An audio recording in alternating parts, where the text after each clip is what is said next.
A descoberta do elétron por J. J. Thomson. Descoberta do elétron, nós temos que entender que antes de J. J. Thomson já existiam algumas coisas que puderam facilitar a descoberta dele sobre as partículas subatômicas. Antes, temos que entender que o modelo atômico de John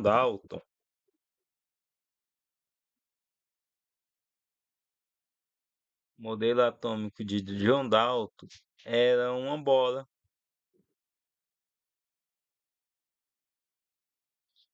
E como as bolas, elas não explicavam vários fenômenos que nós temos na natureza. O modelo atômico dele era praticamente bolas. Bolas de tamanhos diferentes. Bolas de tamanhos diferentes, indicando características diferentes e diferentes tamanhos, né? Diferentes pesos e diferentes propriedades. Era isso que o modelo atômico de John Dalton explicava. Além do mais, explicava a própria questão da indestrutibilidade da matéria, porque o modelo atômico de Dalton ele já aderia muito às ideias de Lavoisier. Lavoisier, em seu livro, ele falava muito nessa questão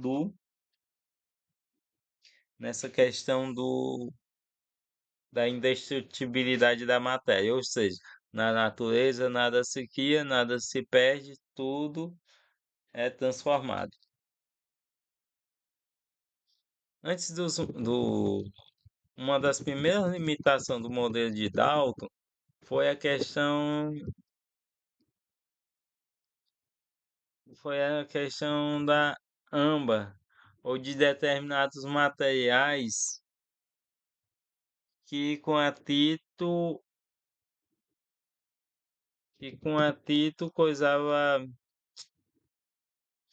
que com atrito ele coisava energia, né? Que com atrito coisava energia. Nós podemos verificar isso com aqui é um exemplo, né, de uma pedra que pode ser atritada uma pena. É, aqui são várias penas, pelo de carneiro. Naquele tempo, esse era um experimento comum, e hoje também é.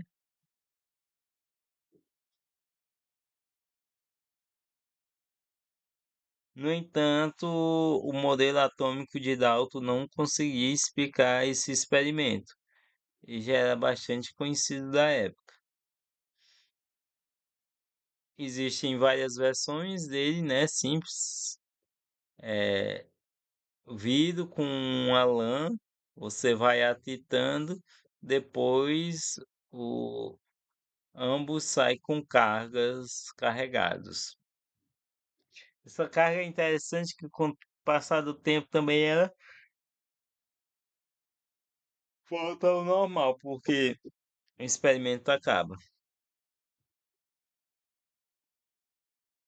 Pois é, os primeiros, inclusive o nome eletricidade em, em grego quer dizer elétrico, e elétrico quer dizer âmbar. Na época de Thomson já se sabia sobre isso. Outro detalhe interessante é a questão dos tubos. O mais moderno, podemos dizer assim, que conseguiu um vácuo mais adequado é o tubo de Geisel. Bota aqui esses tubos.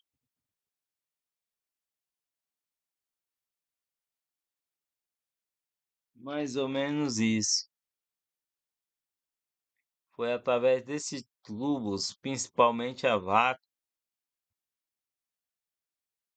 que foi conseguido o modelo atômico de Dow, de Thomson, principalmente por causa do desenvolvimento desses tubos.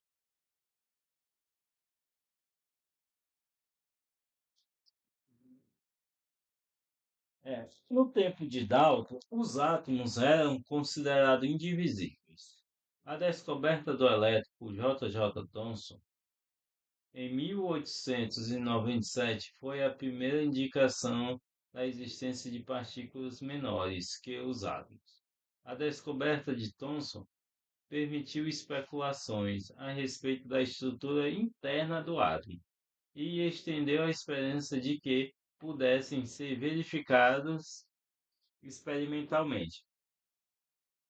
Os estudos de condução elétrica em gases levaram à descoberta dos raios catódicos. Bem, nós podemos relacionar essa situação do nome dos raios ser catódicos por causa dos estudos da eletroquímica, que lá tem os, os cátodos e anodos. Então, por um lado, também se trabalhando com eletricidade, só que em gases, nós temos raios catódicos. Mas quando nós estamos trabalhando com eletricidade nos líquidos, nós podemos sim ter o cátodo e o ânodo para formar a pilha. Se um tubo de vidro munido de dois elétrons ligados a uma fonte de alta tensão é evacuada, uma centelha saltará entre os eletrodos. Em pressões menores, a centelha alarga-se, incandescente, todo o tubo. Em pressões ainda menores, aparecem vários espaços escuros no gás incandescente. Em pressões muito baixas, o interior do tubo fica escuro, mas suas paredes emitem uma fluorescência cuja cor depende apenas do tipo de vidro. Decidiu-se imediatamente que o cátodo emitia algum tipo de raio catódico, que ao atingir a parede do vidro produzia fluorescência. Objetos colocados no trajeto destes raios catódicos procuravam uma sombra nas paredes do tubo. Os raios eram desviados por campo elétrico e magnético. A figura 19.1 apresenta o aparelho utilizado por J. J. Thomson. Novamente, a figura pode se descrever como essa daqui. Os raios catódicos. Vamos ver se nós pegamos aqui uma figurinha mais boa.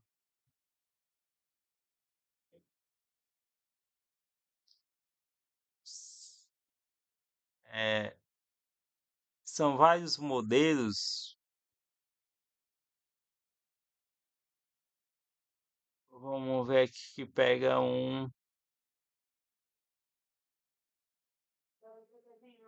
Bem aqui na esquerda, ó. O, os campos é o campo elétrico e o campo magnético. De um modo geral, o experimento de J. Thomson, toda vez que ele ligava um dos polos, um dos campos, atraía as partículas ou os raios catódicos para para o ponto de estímulo.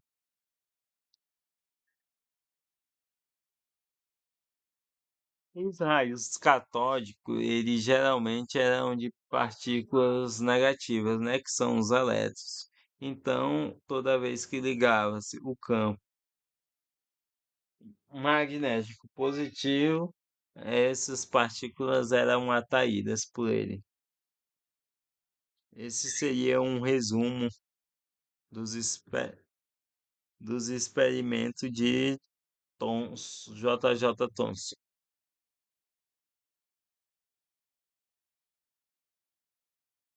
É,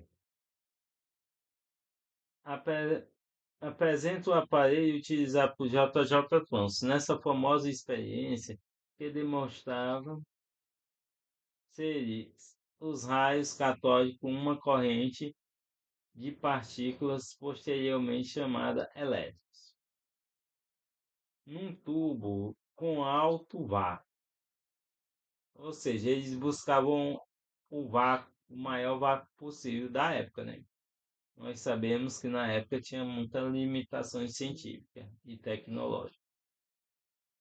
Raios catódicos são emitidos pelo cátodo C, duas placas de metal munidas de orifícios centrais, A e A', são os anodos.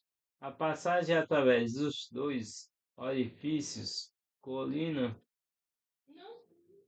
e o feixe, questão move-se em linha reta, atingindo o ponto P, onde estão, onde então aparece a fluorescência, envoltório do vidro, né? Pode-se aplicar um campo elétrico antes as placas M e M' e um campo magnético na região MM'. Porém, perpendicularmente ao plano do desenho, as forças produzidas no raio pelo campus atua apenas na direção vertical. A componente horizontal da velocidade não é alterada pelos campos. Realiza-se duas experiências. Eles ficam fazendo os experimentos para ver se ia ter alguma alteração com a velocidade, em decorrência, podemos dizer até do formato incomum que estava sendo trabalhada a pesquisa naquele momento. Então, vamos lá.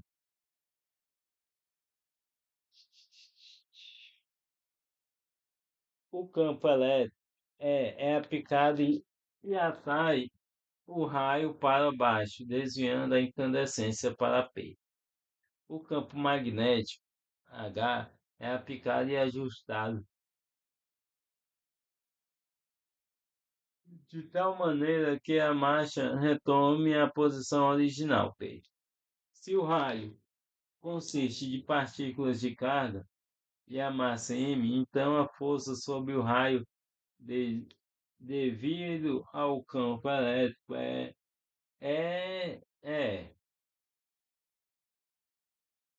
e a devida ao magnético.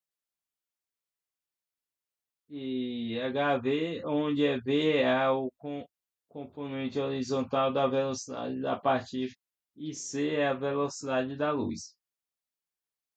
H em unidades eletrostáticas, como estas forças estão equipadas.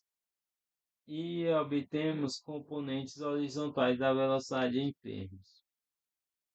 Na segunda experiência, o campo magnético é retirada e mede o desvio PP, apenas sob a ação do campo elétrico. A força e a aceleração vertical é m dividido por n. No tempo para passar através do campo é t igual ao L.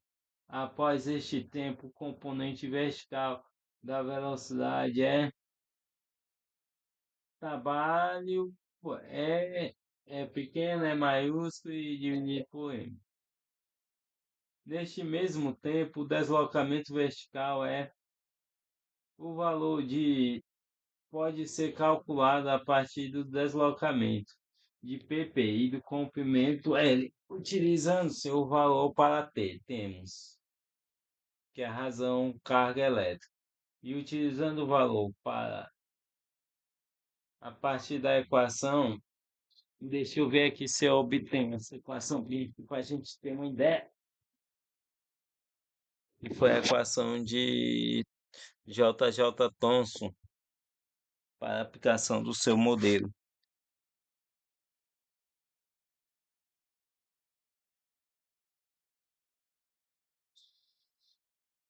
Equação JJ Thomson.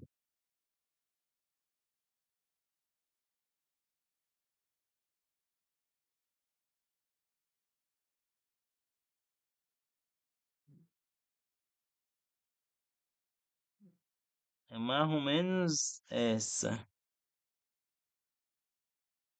Tem uma letrinha chata, que parece que é SV2 dividido por.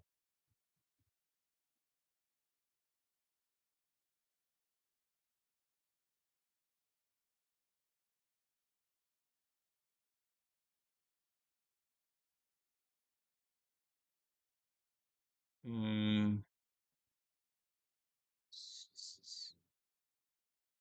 Mais ou menos essa equação bem aqui mesmo. Relação carga-massa do elétron. E utilizando o valor para determinar, a experiência fornece o valor da razão, né? Carga, massa para partículas, o valor moderno desta razão é 5,2742 vezes 10 a 17, que é a razão carga massa do elétron. Vamos ver aqui se nós achamos essa razão, porque é interessante falar que, embora já se conhecia essa razão carga-massa, é somente através dos trabalhos de Millikan que nós vamos ter uma real ideia da massa do elétron. E, e os trabalhos de Millikan é até depois do modelo atômico de Rutherford. E Rutherford é o próximo modelo atômico.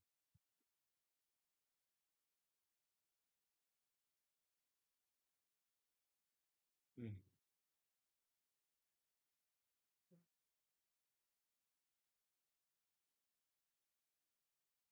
Como é uma equação de carga-massa, né? Então, vamos deixar do jeito que tá.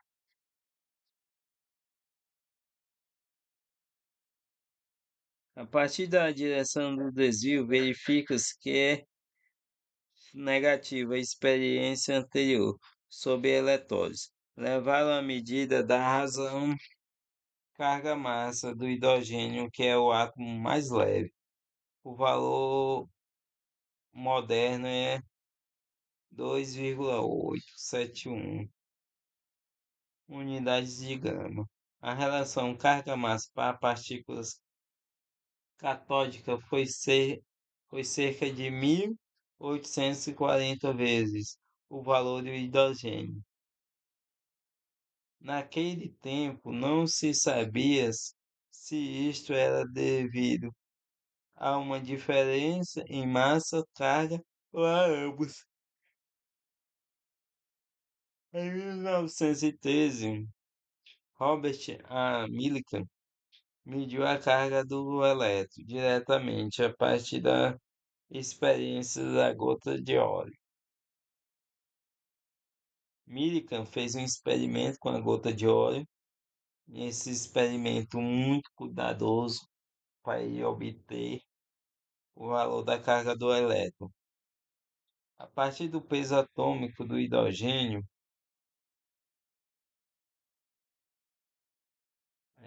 a massa do elétron, né, foi de 9,1 vezes 10 a menos 8 gramas. A partir do peso atômico do hidrogênio, do valor do número de Avogadro e da teoria cinética, pôde estimar a massa do átomo de hidrogênio e o valor moderno é 1,672 vezes 10 a menos 24 gramas. Estava finalmente patente que a carga do íon idôneo era igual e oposta ao do elétron, enquanto a massa do elétron era muito menor, 1,8, ou melhor, 1836 vezes menor que a do átomo de hidrogênio, como o elétron possui menor massa, era, portanto, uma partícula ainda mais.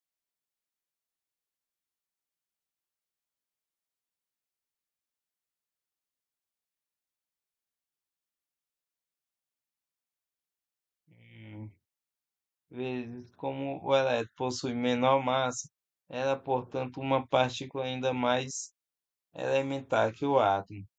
Provavelmente, átomos eram compostos de elétrons negativos.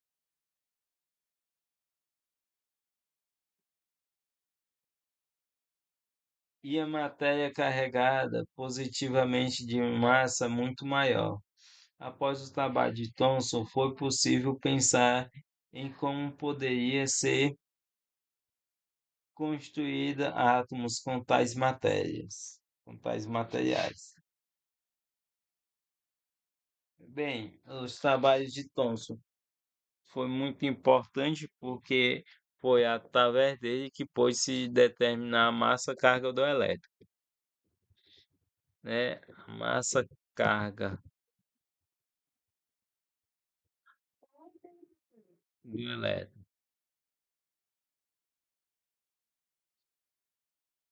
Além disso, ele pôde explicar, dizer, através de experimentos, a primeira divisão da matéria, né? Que antes de Thomson, a ideia predominante era dizer que o átomo não era divisível, coisa que J. Thomson conseguiu.